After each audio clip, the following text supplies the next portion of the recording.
1997 is the 40th anniversary of your meeting John Lennon.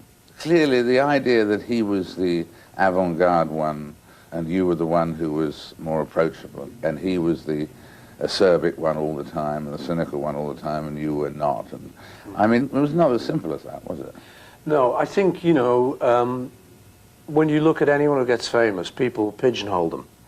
They'll just say, so-and-so, he was witty, bright, and I've written a lot of ballads that have been very successful. They tend to sort of put me in the balladeer, but they forget, you know, that I've done a lot of other stuff as well.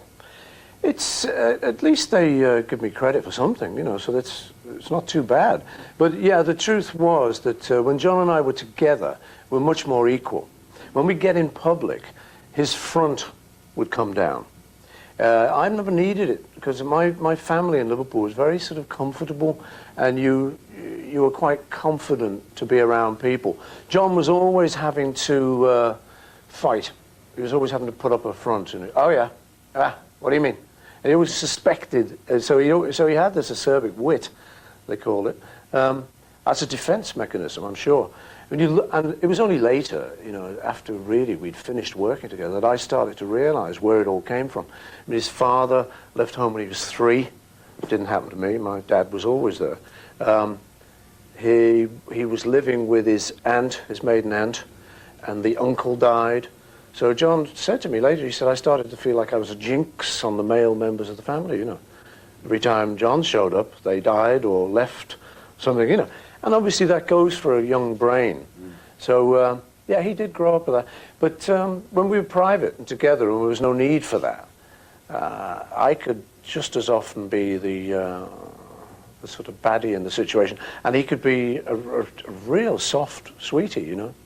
It took everyone by surprise, that. But I think in many ways we're kind of equal, really. And I suspect that if that hadn't have been, then we wouldn't have put up with each other for so long. He would have got fed up with me just being the soppy one. I would have got fed up with him just being acerbic all the time.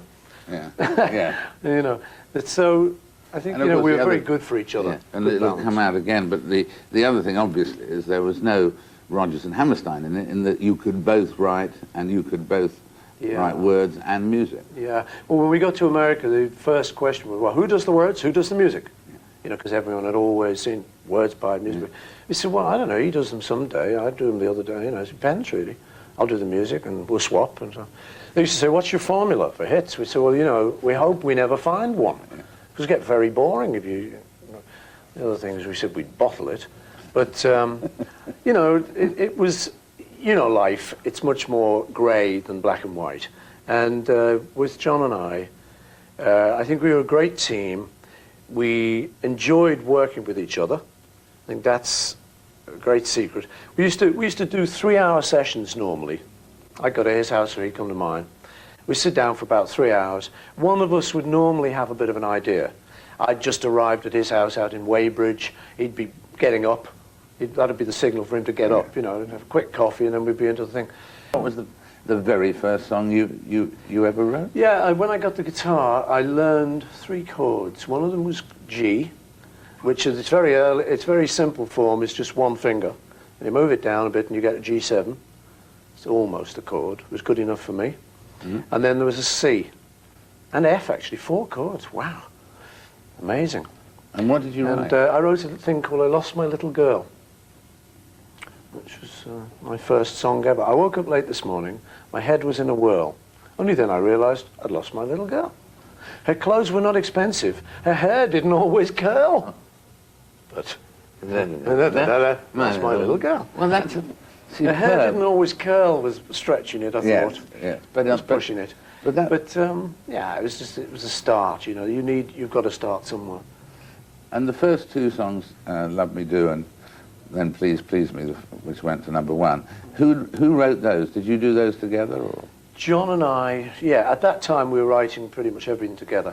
We wrote Love Me Do in the parlour of my house in Liverpool, my dad's house, at 24th Road, which is now a National Trust house, would you believe? Wouldn't they be thrilled to know that, your parents? Oh, yeah. I think they wouldn't believe it, actually, you know, because it's silly, really. I mean, you normally expect a sort of a National Trust house to be at least sort of Blenheim Palace or something, don't you? For it to be like a little terrace with an alleyway on a little street, you know, is a bit funny. I saw her standing there. How did that come to be written? I saw her standing there. It was another front parlour job. Was it? Yeah.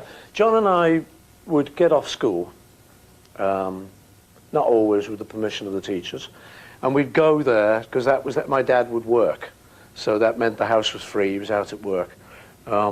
John's house wasn't free. His auntie would be in there, so we couldn't go there. So it had to be an empty house, you know, for us to do this devilish work of writing songs. Yeah, so we did this. I had it as a bit of a song, and I ran it past John, and we changed one line and then finished it up. Well, it was what, she'd never been a beauty queen. Yes, which was a marvellous line. I mean, you know, you don't think too hard about rhymes at that point in your life. You know, if it rhymes, it works. And so she was just 17, she'd never been a beauty queen. And it bothered me a lot, and I said, this isn't going to work. So we put our heads together, and we just came up with You Know What I Mean. She was just 17, You Know What I Mean? We said, ooh, ooh, ooh, ooh. Got it. That's much better. Got it. And it gives the audience room to think. You know, as a beauty queen, just closes it down and you go, no, immediately. So that became one of those, You Know What I Mean. Did you write She Loves You? In a hotel bedroom, on a couple of twin beds, you know, that's how we always did it. The two of us would have a room, the other two. In the afternoons, we'd arrive at the place we were going to do the gig in the evening. We'd just make sure the equipment was in, and then you'd have a few hours before the gig. And you couldn't really go to the pub because you'd get too sloshed, and you couldn't really do that. So you had to kill time. So you'd either go and see a film, or in this case, I'd go back to the hotel, and John and I would say, well, you know, got a bit of time, let's try and write a song. So we did. We wrote She Loves You. It was a little bit of a departure because they'd been very personal, our songs. Love me do. P.S. I love you. From me to you. But your father had one objection to it. He was. Yeah. We were in the dining room, a little dining room on Forthlin Road, little council house, and where we used to rehearse a lot. And John and I finished the song off there. We'd written it in the hotel, but we needed a few words. We finished it one night there, and I